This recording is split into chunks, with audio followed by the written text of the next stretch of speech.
Alexis and his NPC companions reached the final location for this quest, the Burbacon's territory. The beast's dwelling place is an eerie, desolate sea where the water is deep, dark, and cold. Its surface is often glassy smooth, broken only by occasional powerful ripples that originate from the depths below. The air is thick with salt, and the stench of decay permeates the surroundings. The sound of the beast's movements through the water is deep and rhythmic, like the pounding of a massive, ancient heart. The sound is a warning, a reminder that its presence could be felt from miles away. The sky above is overcast, casting an eerie, grey light across the water.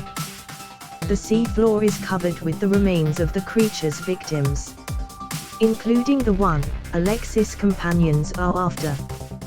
Despite the danger, the call of the deep is irresistible, and the thrill of facing such a fearsome creature draws some to venture into the monster's lair, where they become just another meal for the ferocious beast. Just like what happened with Alexis' current companion's master. "We are here. We can save my master," Thuan said. The obvious terror resonates in his voice. But it is scary. The Burbacon. It is indeed scary. That is why we need Alexis here to distract the Burbacon while I dive to get the bones of Lam Ang, Marcus said. In reality, it is hard to know if the bones Marcus could get are from Lam Ang because for sure there are lots of bones there. But of course, due to plot armor everything is possible. "I hope Alexis won't die like the others who tried to help us," Thuan said, his eyes looking so sad. "Don't worry Thuan, I believe in Alexis, he is different from the other gamers we encountered," Nal exclaimed enthusiastically. Alexis read the pop-up window that appeared before him. It is a warning. This is a game, hence if he died the first time he can still repeat a quest. However, this specific quest is different. It says that if he died fighting the Burbacon, he will not be able to continue this quest. Now, Thuan and Marcus will move on and wait for another gamer to accept the quest. It is not a repeatable quest. Meaning, if a gamer finishes the quest, it will not be available for anyone else. They would just hear stories on how a gamer assisted these NPCs. This is why he could not see a saving location on their way here. But why would these NPCs only tell him this vital information just now? If he knew beforehand he might have grinded more and added 10 levels to his current just to be sure.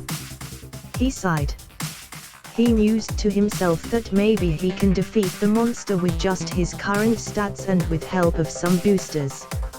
Alexis checked his inventory for healing potions, MP replenishing potions, and other potions that could help his upcoming battle. He equipped all the items that could boost his stats, including luck. He ate 5 different meals that can boost his stats as well. Your speed will be doubled for 30 minutes. Your accuracy will be increased by 30% for the next 20 minutes. Your strength will be increased by 15% for the next 15 minutes.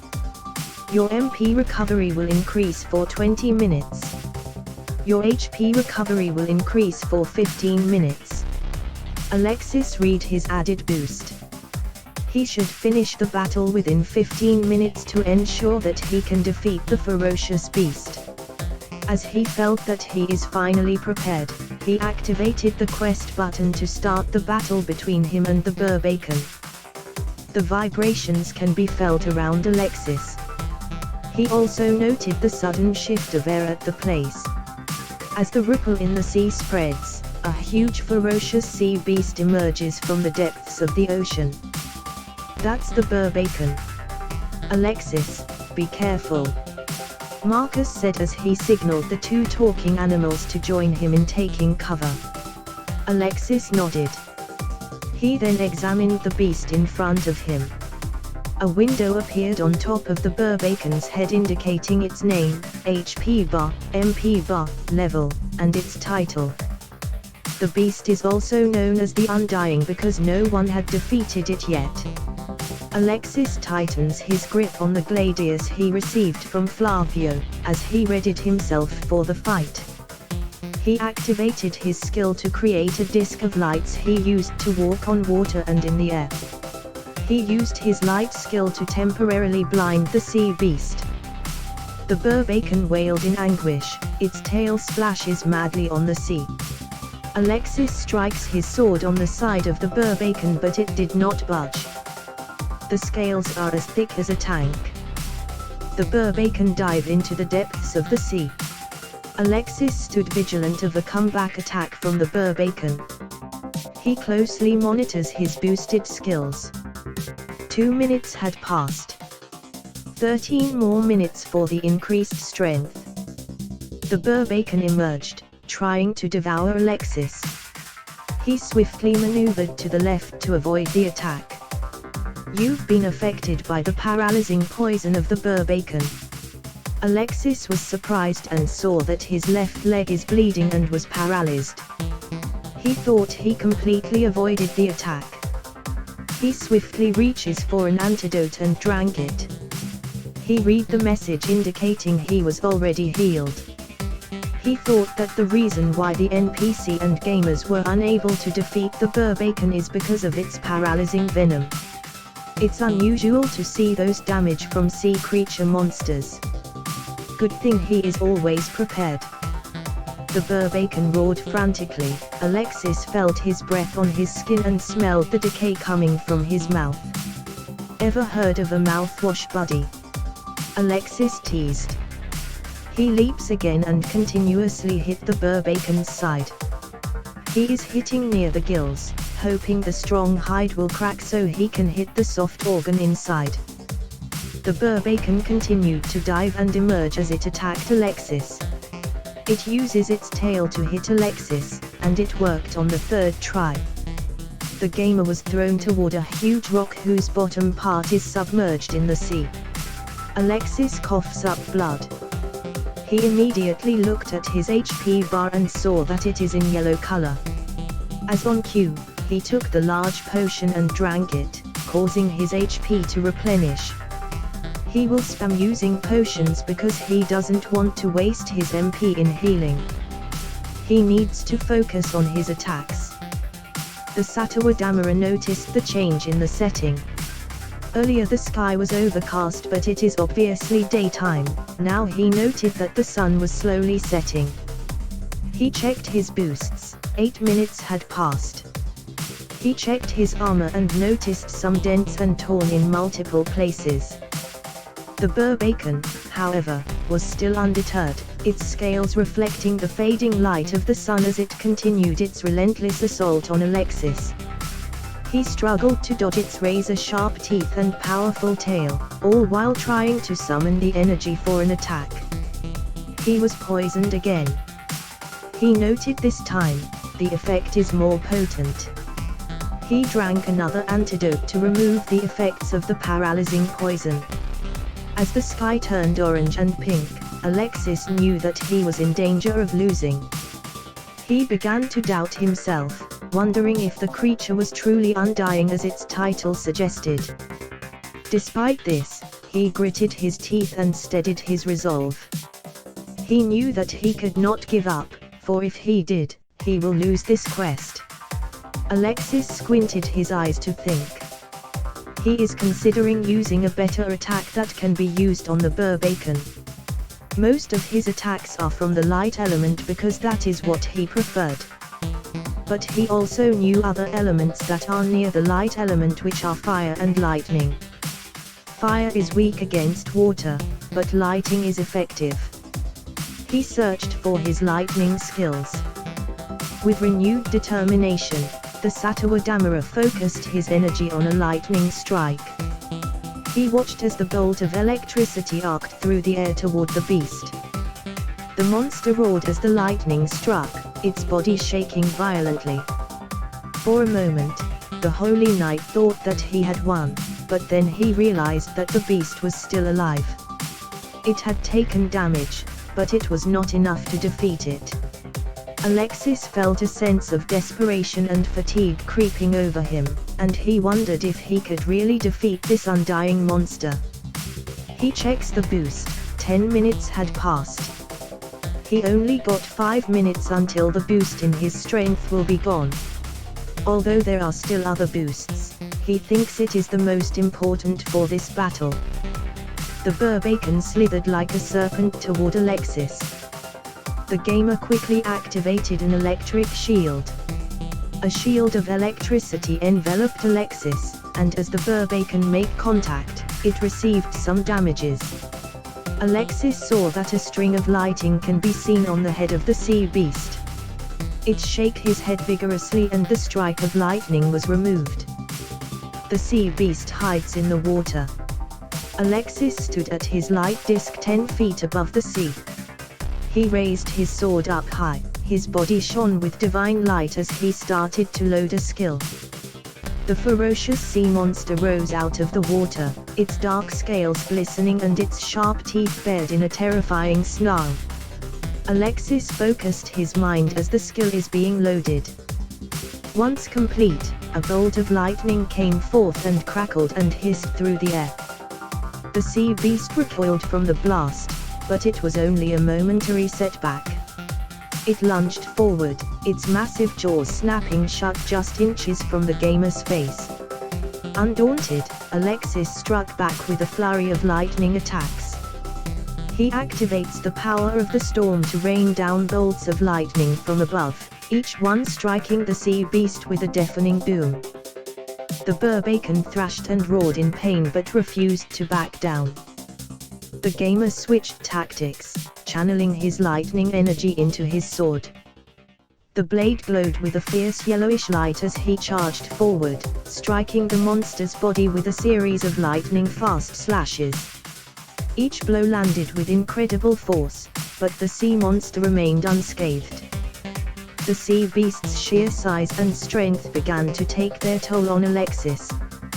He was thrown back, for the second time by a powerful tail swipe, and his armor was dented and torn by razor-sharp scales. His body ached, and his breathing came in short, ragged gasps. As the sea beast loomed over him, ready to deliver the killing blow, the gamer knew that he had to dig deep to find the strength to go on. He closed his eyes, focusing his mind as he drank another healing potion. With a burst of renewed strength, Alexis rose to his feet, lightning disc underneath, and struck the monster with a lightning attack. The bolt of lightning struck the monster's body with a blinding flash of light, and the beast let out a deafening roar. Alexis watched as the green HP bar of the Barbacon slowly turned red, indicating that it was losing health but still had strength left. Although the beast was still alive, Alexis saw this as an opportunity to strike. With a fierce determination in his eyes, he raised his sword and charged at the monster, determined to end the battle once and for all. Alexis saw the Barbacon let out a deafening roar as it summoned all its remaining strength. Somehow, Alexis knew that the roar of the sea beast is different this time.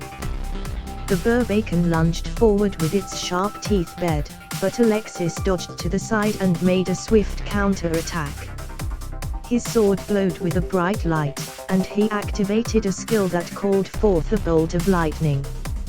The lightning strike hit the Barbacon with incredible force, sending it sprawling away from the ocean and onto the ground. But the beast was not finished yet. It quickly regained its stand and let out a fierce growl, its eyes fixed on Alexis. It was weak and the sudden removal from the water makes it weaker. It forced itself to charge forward, its massive jaws snapping shut. Alexis noticed that the gills of the sea beast is showing as it tried to breathe in air. The gamer took this as an opportunity and swung his sword with all his might, cutting deep into the Barbacon. The sea beast wailed in agony. Alexis could feel his own strength waning as he reached 15 minutes of the fight. However, This does not stop him, he is close, too close to stop now. He took a deep breath and charged forward, sword raised high. He swung again and again, each strike hitting its mark and chipping away at the sea beast's remaining health. Finally, with one last mighty blow, Alexis struck the Bourbacon in its weakest spot. The monster let out a final, gut-wrenching howl, then collapsed to the ground, lifeless. Alexis stood there, panting and covered in sweat, his gladius still in hand, although it is back in its original state. He had done it. He had defeated the Undying Beast. You have completed this legendary quest by successfully defeating the Undying Beast, Bourbacon. Your accomplishments will be announced throughout the entire game. Congratulations! Marcus and the two animals run towards Alexis happily as they congratulate him. Alexis eyed the cloth bag that Marcus is holding. He thought that it might be Lamang's bones. They hurried back to Bayek to talk to Lake Anbiney. The beautiful woman hugged the cloth as tears streamed down her eyes. Finally, you are back, my love. She slowly played the bag on the ground and opened it, exposing the human bones. The Lake Anbiney whispered incoherent words as she placed a special fabric on top of the remains. She then called out, "O mighty Capuhayan, I beseech thee, hear my prayer and grant my heart's desire. Please bring back my beloved to my arms once more time." A beam of sunlight breaks through the clouds and illuminates the fabric. Slowly, the light coalesced into the form of a man, his features still blurry and indistinct. Gradually, his bones took shape, his muscles formed, and his skin grew tight over his frame. The light faded, and a powerful, well-built man stood where there had been only a shape moment before. He slowly opened his eyes and saw his beloved in tears in front of him. He wiped her tears and kisses her passionately. Alexis felt romantically thrilled by their scene. It is like watching the resolution of an epic romance adventure story. The man then hugged his faithful pets. Nal explains what happened to Lamang and that the gamer named Alexis fought with the Bourbacon to distract it while Marcus took his bones on the seafloor. Lamang offered his hands to Alexis. Alexis shook it firmly. The warrior nodded in approval. So you are the gamer that had killed the Undying Sea Beast. Or maybe he could not be called that anymore. He grinned. Well, Alexis, I can't thank you enough for your help, but if you will give me a chance, I might give you a special reward. Alexis agreed to receive the reward. Hand me your weapon. Alexis handed the weapon to Lamang. He raised it to the sky and called for Kagyuluhan to bless the weapon. Alexis and Lamang are both blessed by Kagyuluhan, but Lamang's blessing is greater that it allows him to directly talk to the deity. This is interesting. I asked Kagyuluhan to bless your weapon, but he did more than that. He wanted you to know that he was pleased with what you have done to Flavio's village and how you saved his temple from destruction. As his reward to you, he not only blessed your weapon but give sentience to it. Now this sword will grow together with you. It is in a form of a gladius now, but as the both of you grew stronger, the weapon will evolve. Lamang explained as he handed the weapon back to Alexis. The gamer examined the status of the sword. Name, Espada type, sentient sword. The sword will take a different form depending on its level. Level 1 additional stats, Kagyuluhan's blessing, precision and strength. Alexis feels a pang of disappointment as he realizes he may not be able to bestow a fitting name upon his trusted sword. The thought of naming it Espada seems far too lackluster. After all, it merely translates to the word sword. He yearns for a name that resonates with power and carries the weight of legend, since the sword was a reward for clearing a legendary quest. He heaved a heavy sigh. Maybe I could rename you someday. He sheathed the gladius into its scabbard and secured it tightly around his waist. He was about to leave after bidding goodbye, but Marcus handed him a bottle containing a red-violet fluid. "This is the blood of the Bourbacon. I have heard stories that it can be used as an ingredient for a mystical potion. You might find it handy someday or sell it for a high price," Marcus explained. Alexis received the bottle and stored it in his inventory storage. "Thank you. I'll be seeing you around someday." As he walked towards the next town, Alexis couldn't help but feel a sense of dread as he received several messages from his guildmates at Dugong Buffor. Due to the bitter guild war they recently had with Yolanda, he had distanced himself from the guild and its affairs. He opened the guild window with a heavy heart, only to find out that he had been promoted to vice guild master. The news was a bitter pill to swallow. As the second in command, he knew that he would be expected to actively participate in the guild's battles, a prospect that he found to be a major pain in the ass. He started replying to the messages he received. After all, they only wished to congratulate him.